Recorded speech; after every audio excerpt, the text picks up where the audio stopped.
What's the old saying? Don't mess with success, or if it ain't broke, don't fix it. If that really is what you believe, then you wouldn't do something foolish like take the hybrid propulsion system out of a pickup truck, put it in your best-selling car, and in the process, lower the fuel economy, would you?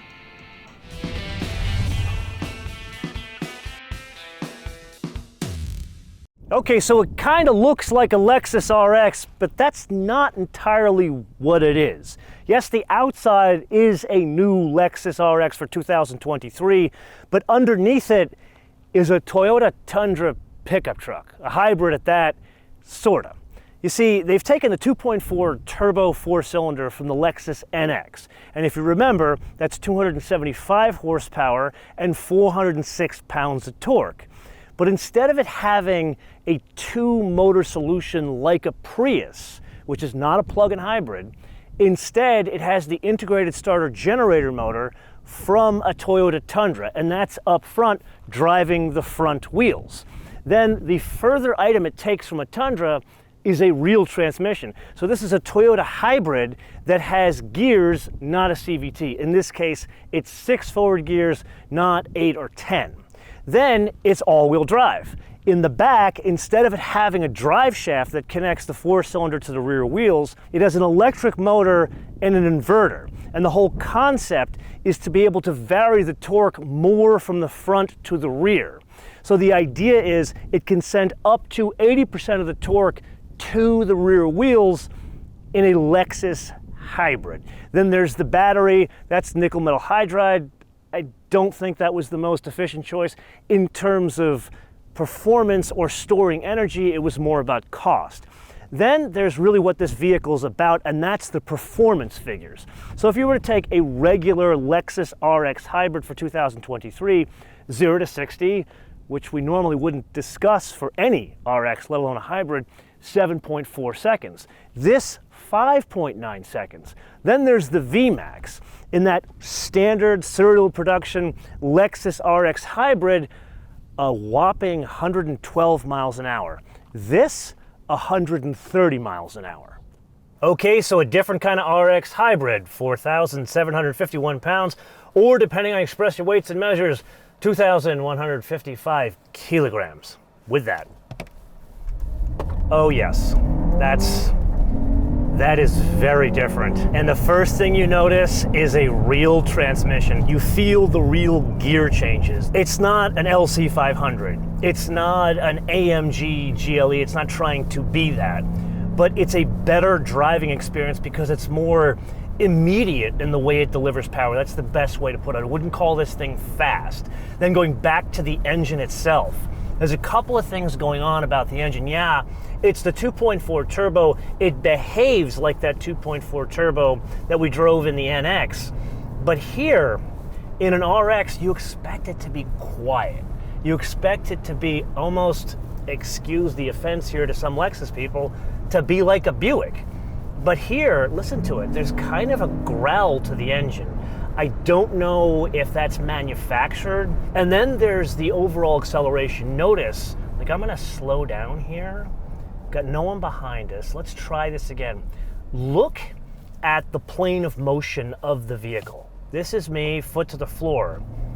I'm not picking up the nose as much as in other RXs. Now today I've driven this, the RX Hybrid, as well as RX Gas. And I would go so far as to saying it's not a suspension thing, it's the way in which the gas motor and the integrated starter generator motor in the front work in conjunction with the electric motor and the inverter in the back. In other words, it's kind of doing what you and I hoped for, sending more torque to the rear. Does it feel like, again, an AMG or even just a regular GLE, which is a rear-wheel drive based vehicle? No, this still very much feels like a front-wheel drive based vehicle. But what happens is the torque can vary. So it can go from 70 front, 30 back, or it can go 20 front, 80 in the back. And the real, where the rubber meets the road, is the differentiation of the vehicle not actually squatting as much in the ass end. I'd go so far as to saying it's a welcome difference. Which brings us to the driving dynamics. And here with an RX, usually it's all about the ride quality. And that is more noticeable of a difference than the way it delivers power. So like, for example, it's got the same struts in the front and multi-link in the rear. However, this, like the all-wheel drive gas RX F handling, it's got adjustable dampers. So right now, you and I are in normal mode, and something very annoying about this, there's no like switch, there's no knob, there's no button here. You have to go into the menu here while you're driving, so I'm gonna hit this car section, and I gotta take my eye off the road, select sport over here, and then get back to energy flow, and then eyes back on the road. This, not a safe setup, please change that. Now let's get back on it. It's a different experience than the RX Hybrid and the RX Gas.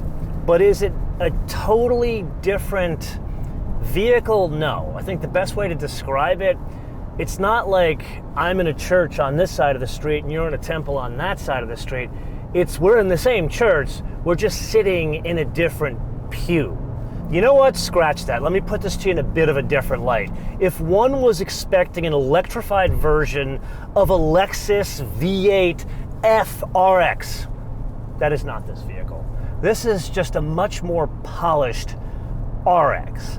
Remember when you and I drove the all-new NX in Scottsdale with our good friend Nathan from TFL Car, and he pissed and moaned about the door handles in these things, how they have electronic door handles, which works in conjunction with features that keep the doors opening if there's a car approaching. I get it, but I still don't get it because I want real tactile feel of a door handle that is mechanically connected to the door release.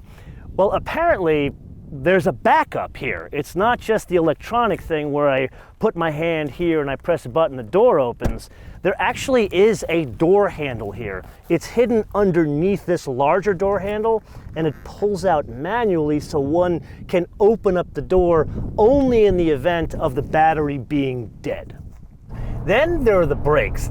That is a very significant difference. It's 6-piston calipers in the front of an RX. Now, why is that important? Well, remember we discussed the whole immediacy, the personality changes of the way it delivers power as well as driving dynamics.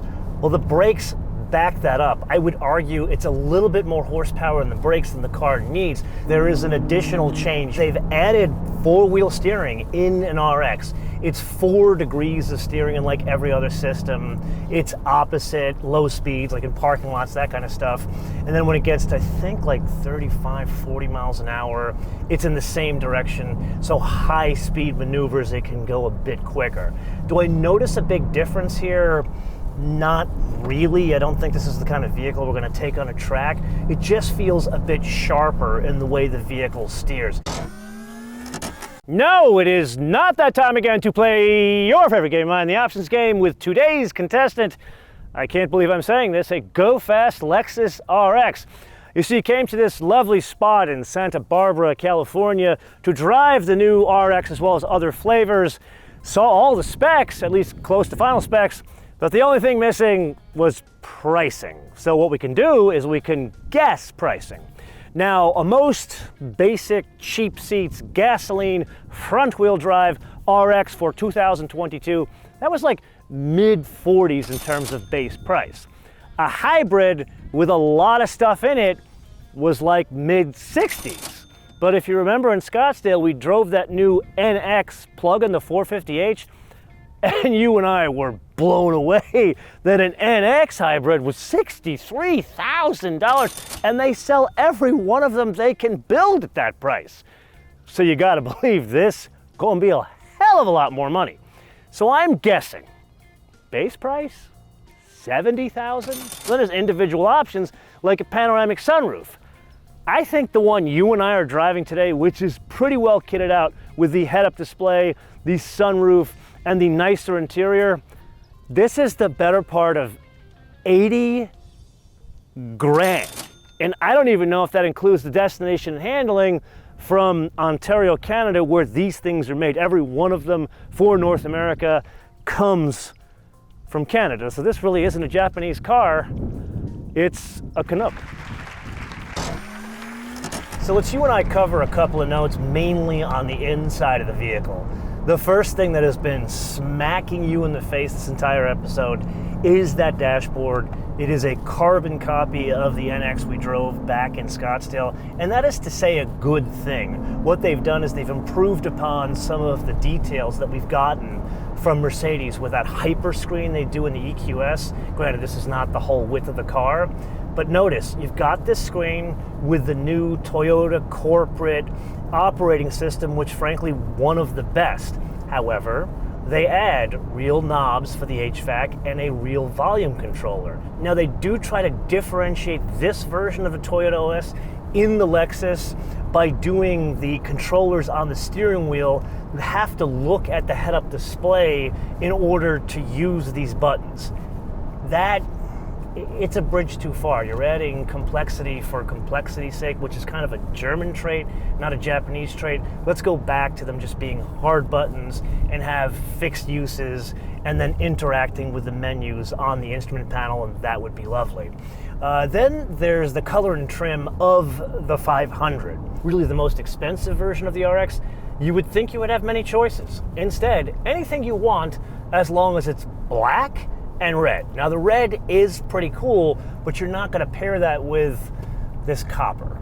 I still don't know if I want or like this copper, but you want to have some choices. And that's not just in the color of the vehicle, it's also the trim pieces. I said this in the LS episode, they're owning their Japanese heritage. They're owning their own design rather than trying to copy a BMW or Mercedes. And this is now a couple of versions beyond that first one. And they've taken a bit from like the LS door panels. Perhaps they should do more here. Not just with the design, which they really have done a nice job with, but with the color and trim. Because the color and trim, it doesn't cost extra, but it tells an amazing story. Okay, so let's go back to the question from the top of the episode. Why mess with success, especially since you've had a good run for like 20 years? Well, apparently this sort of works. And notice I say sorta, because you know I love me Mike Swears. His technology from that Tundra and this thing actually works pretty well. But you and I, we can't make the ultimate determination here until we know what the exact cost is. Because is this an $80,000 driving experience?